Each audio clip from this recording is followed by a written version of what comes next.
Welcome to the Creative Tools Podcast. My name is Ashay, and I'm immensely passionate about using technology for creativity.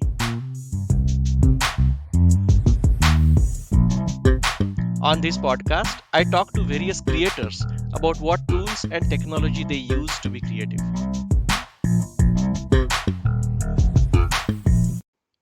My guest today is Malti Lee. Malti is a Bay Area based British Indian artist. Her artwork has been exhibited widely across the San Francisco Bay Area. Drawing inspiration from her experiences living and working across Europe, Asia, and America, Malti explores the fusion of natural and urban environments in her paintings. Malti has had a non traditional route into the arts. She read physics at the University of Cambridge before going on to receive her doctorate. She then transitioned from academia into business, becoming a management consultant at Boston Consulting Group. Today, Malti lives in the Bay Area with her husband and is a full time artist.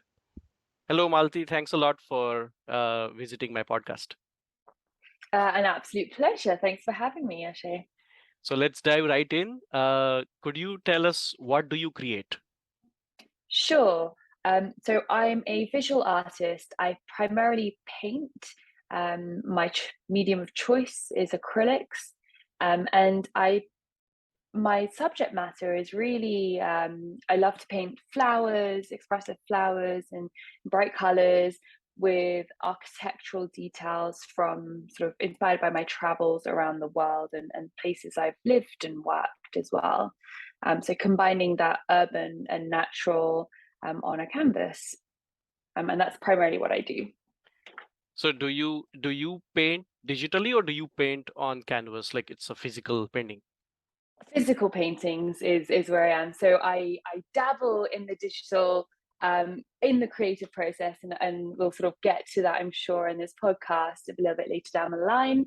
But my artwork is all physical, in person. You know, you can touch the canvas, you can hold it up, etc. Okay, great. All right. So usually in a creation process, I make films. So Hmm. for filmmaking, there are like three steps, right? So there is pre-production, production, and post-production. So just like in your creation, let's talk about before you start creating. Hmm. There must be some pre-creation process that you may be following for possibly um, when you find something inspiring, you would record it, and then when you are creating something, you would retrieve that inspiration somehow. So, how do you record and retrieve inspiration? Yeah. So sort of going back, my subject matter is very much things that I've seen and experienced myself. So flowers, buildings from my travels, and sort of life, working abroad, etc.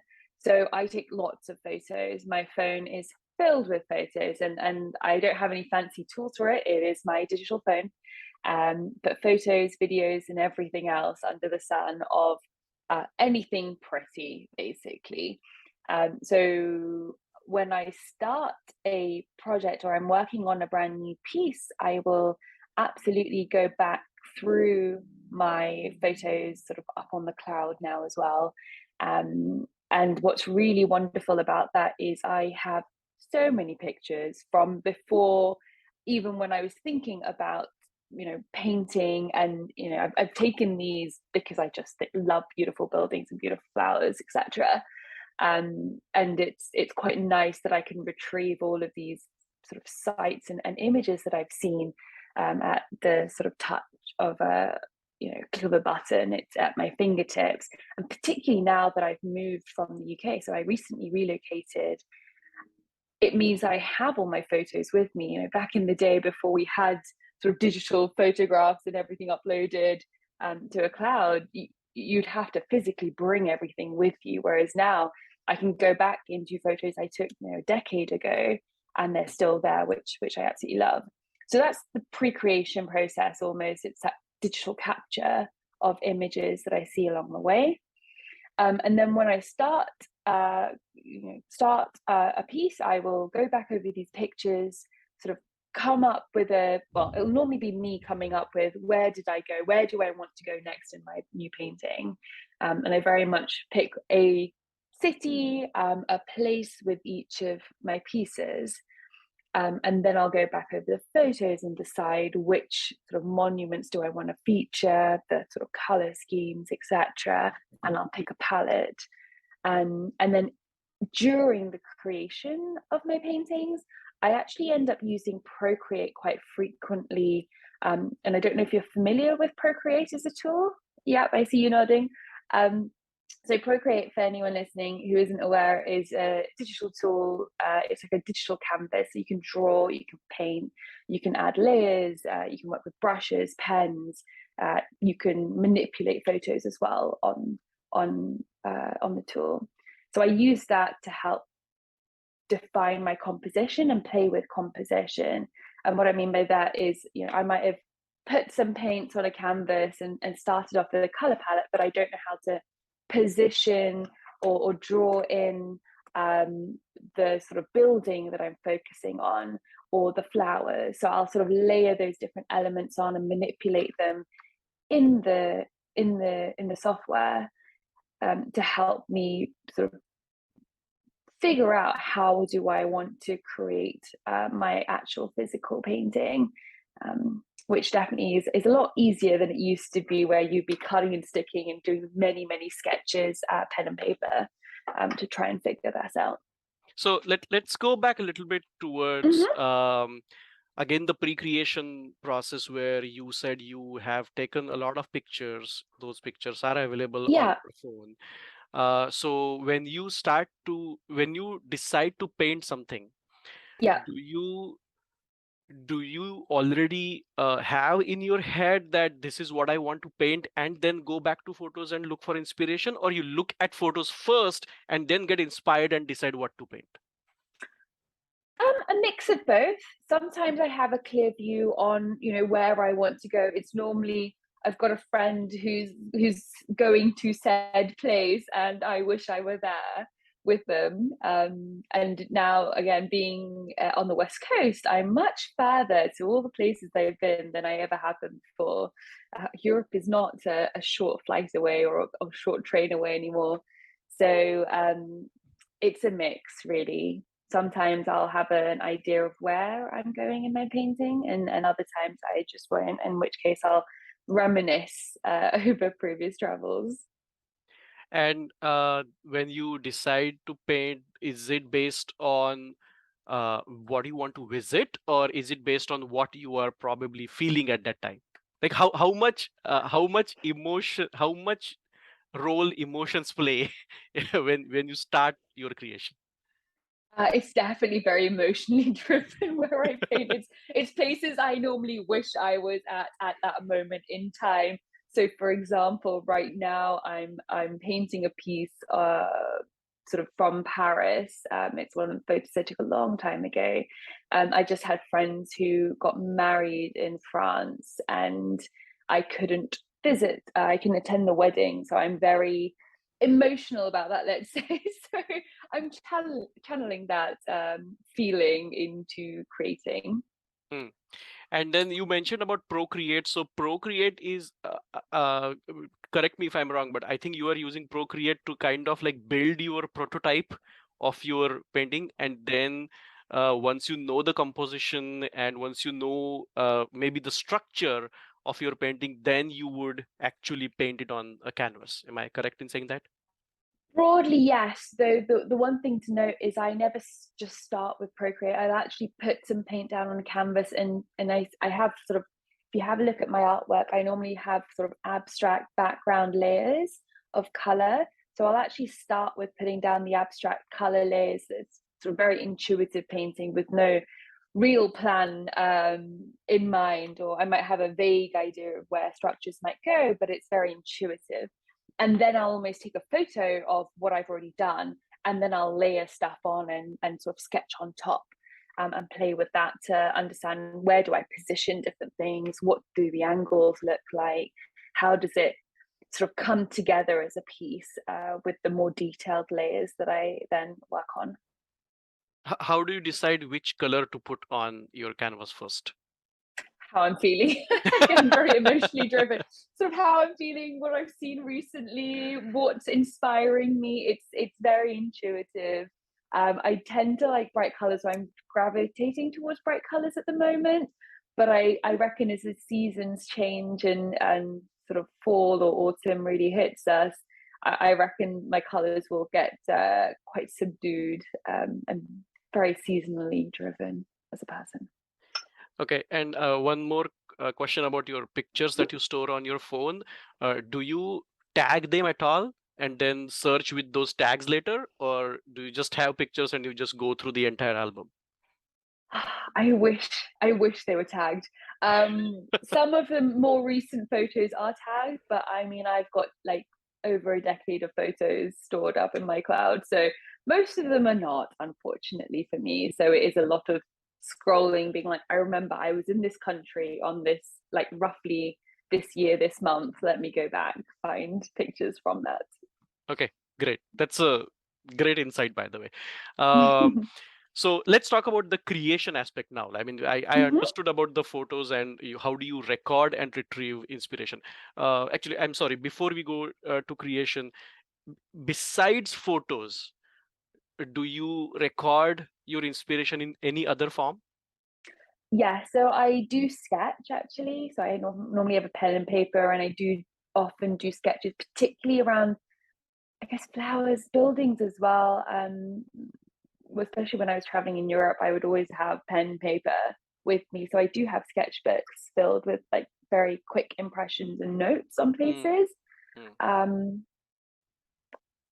but I still use those, but not as much now as the photos that I take. Is it because it's difficult to sketch and keep it for posterity, or is it uh, you just have gravitated towards taking pictures and not sketching? It's the posterity. It's again, with I moved from England and I could not take as much of stuff as I would have liked to, let's say. Um, so I sort of grabbed some things, but not everything. So it's more about sort of, if I'm a bit nomadic, it's a bit difficult to take everything with you. So I mean, it's all back in the UK. When I go back, I can bring a lot of it, but it comes from sort of that rather than anything else. Was it then why don't you sketch Mhm. just for sketching? I'm saying why Yeah, don't you sketch digitally so that you can keep it with you all the time? I think it's something I've started doing. In fact, for me, the biggest thing is the feel of pen on paper feels quite different pen on Mm, tablet. And I know, and I haven't really explored it yet, and I'm looking to do so, but I know there are some sort of screens that you can apply to a tablet that mimic the feel of yeah, paper. But for me, that's that. I haven't got around to exploring this, but I definitely will do, because I definitely agree. It's a, sort of that future proofing almost of uh, of your sketches. okay. And then so photos and sketches both are visual. Mhm. Do you also record maybe in text format your inspiration? Maybe how you're feeling? Could you like, and like for example, I will tell you what I Yeah, do. Like if I find yeah. something really interesting, I kind of text myself, or I kind of have like my own self group on WhatsApp where I write my thoughts. Like do you do you do that? I Do you love something? that. So my equivalent of that, to a certain extent, yes, but it's again in my sketchbooks. I'll do quick sort of sketches of where I am or what I'm seeing, and then I'll often annotate that with some sort of thoughts, comments, whatever it is, whether it's sort of visual cues or emotional cues. But that'll And be my sketchbook. but then in sketchbook handwritten, Mhm. correct? Yeah, yep, yep, Okay. exactly. Got it. Great. Let's talk about the creation part now. So Mhm. I want a little bit more insight into the canvas and Procreate. So I mean, and Procreate could Yeah. just be one of the many tools that you may be using, but Mhm. but you mentioned something about like you start on Canvas Yeah, first and then go to Procreate and then come back to Canvas? So how does that yeah, work for you? yeah. It's exactly that. So I'll start with a blank canvas. I will put down some colors and some sort of base layers, and then I'll take a picture, pull it into Procreate, and then I'll sort of overlay different images or sketches onto the sort of onto the base layers that are already painted, or the picture of the base layers that I painted on my tablet. And then I'll sort of manipulate those until I feel quite comfortable with the composition, at least at a high level. And then I'll almost create a grid, because a lot of my paintings have a lot of architectural detail and things Mm, like perspective are very important. I'll put a grid on my digital sort of high level composition or mock up or prototype almost. And then I'll move back to my canvas and actually sort of reproduce that in a mm. lot more detail, and with a lot more finesse on my canvas. So that's sort of the overarching way I do Okay, it. okay. Hmm. So I will tell you what I have experienced Yeah. while creating films, and let me know if that resonates with you. Hmm. So there are two main things that happen while creating something. One thing is you build a prototype, which is exactly what you are saying. Like you kind Yeah. of make decisions on what you want to do, and then the next step is shaping a prototype. So it's kind of like the creation is already in my head. Now what I have in front of me, I just have to make choices to maybe remove some stuff or something like that, so that I can reach the creation I am already seeing in my head. Hmm. So like for example, for films, I have already shot, let's say, a lot of footage, audio and video, and now the entire footage is in front of me, in like this, I don't know, 12,000 files. Last For my last feature film, there were like 12,000 Yeah. files that I had in my in file. So the entire film is now in that mess somewhere, right? All I have to do is make sure that I remove unnecessary stuff, so that I can discover or uncover my own creation from what I see in front of me. So I kind of uh, make I make decisions first Hmm. on building a prototype, and then for shaping a prototype, I create opportunities to make choices. So by choice, I mean, okay, if I remove this, how will it look? Or if I remove that, how will it look? Can I create like different versions of the same thing uh, by creating choices? For creating opportunity to make choices and then reach my creation. So do you experience something like this, like the creation is already in your head, you see it somewhere, maybe in a vague form, and then whatever you have in front of you, you just have to discover it? Yeah, it absolutely feels like that. And in fact, as you're describing the process, I mean, it sounds very, very similar to what's in my mind as well. The one thing I would say is actually what you like, if you had a look at what I've created in my prototypes, actually, I don't finish my prototype. So Uh-huh. there are still a lot of elements that I've got in my head that I'm like, I will figure that bit. I know I need to add Correct. it in, but I will figure it out later. And so actually, I have several prototypes almost, that I work with at different stages as I build and build and build. So it's not that I'll do this once. I'll do this at each sort of stage of what I'm painting as well, and multiple times.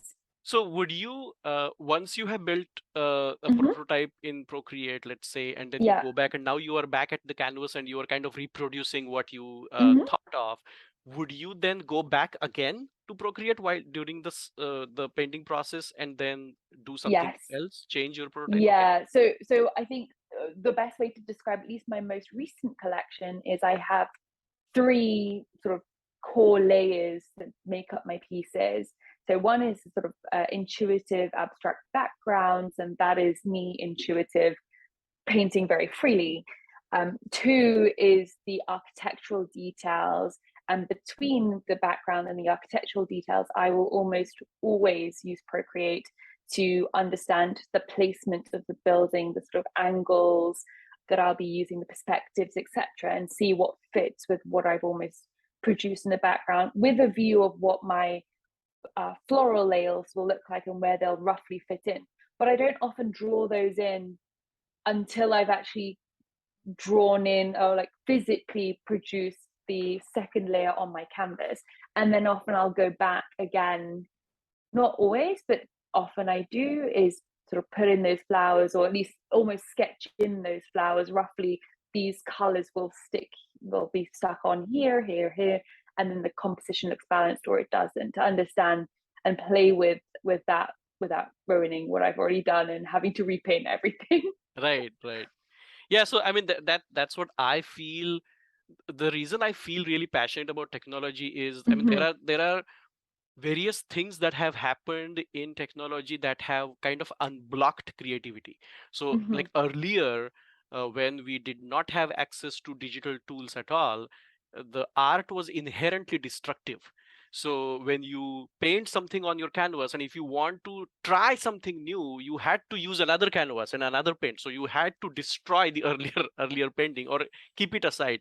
But with the digital, what it did was, it as I said, like, it allowed creators to make a choice. So I can paint digitally, I can copy it, I can change the form, change the color, and I have now I have two things in front of me that I can choose from.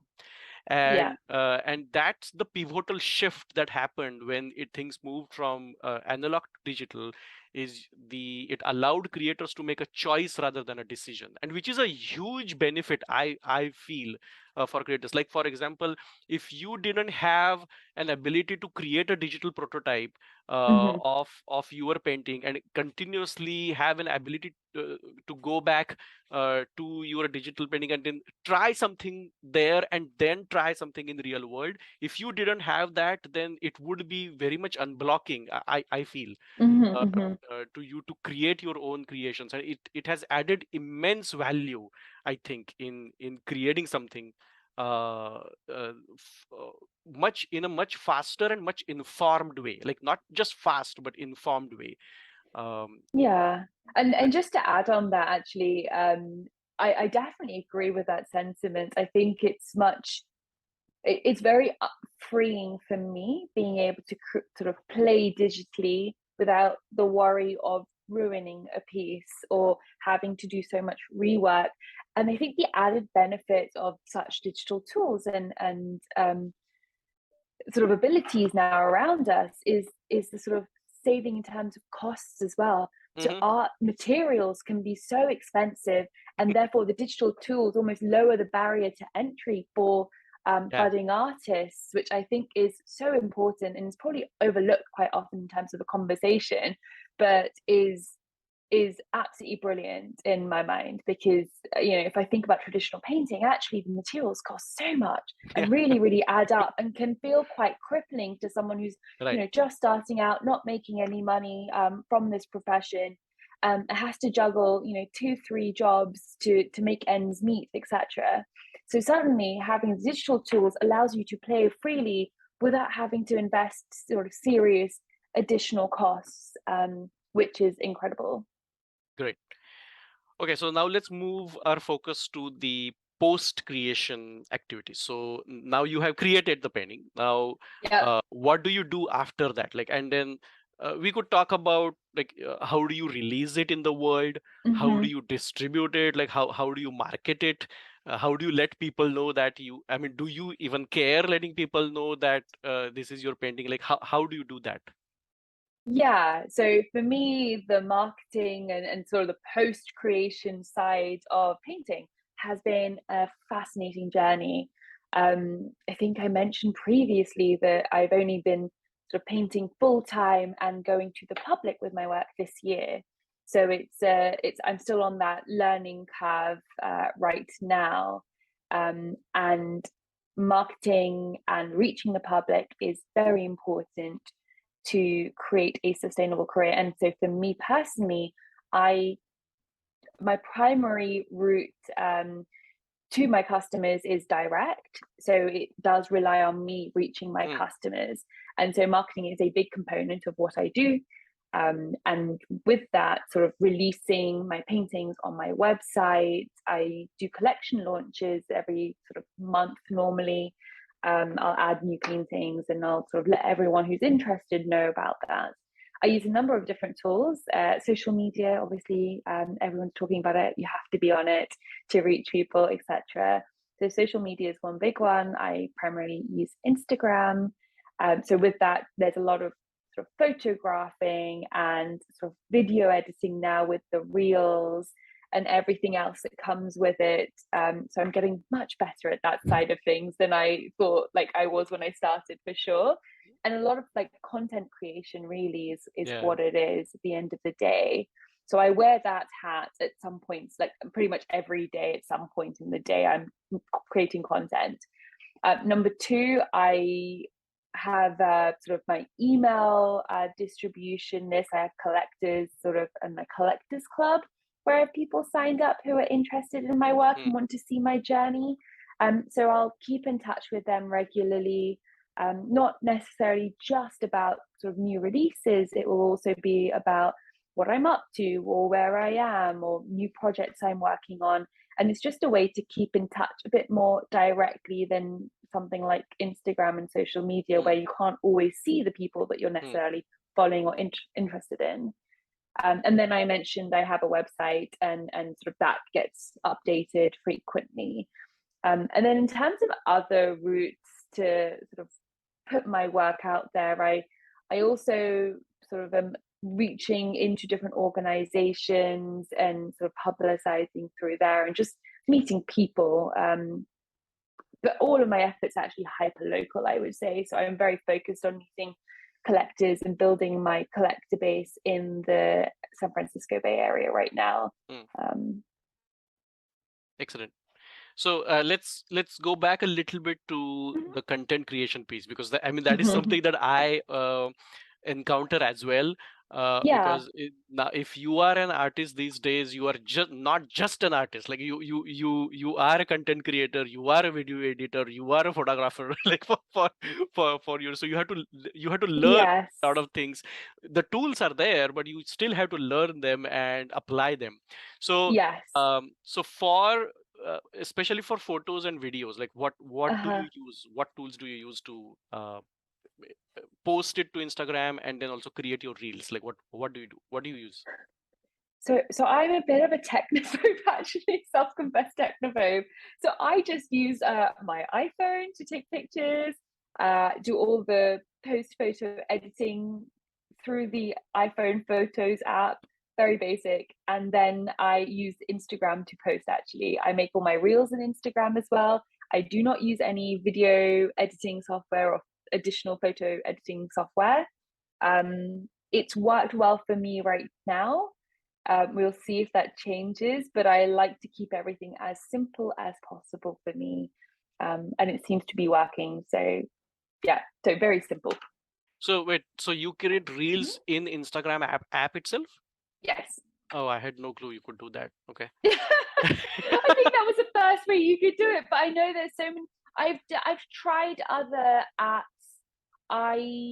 My reels are very simple, so I'll actually often have an idea in mind of what I'm going to produce before I'll even start. And again, it's very simple ideas, it's very clean, no fuss, no frills. It works for me, and the people that follow me seem to sort of enjoy what I create. So it works. And actually, the thing I struggle most with is probably around the captions and what do I write all the time, every day, something new, something fun. I don't know. It feels like a full-time job sometimes. Yeah, absolutely. Yeah, it is.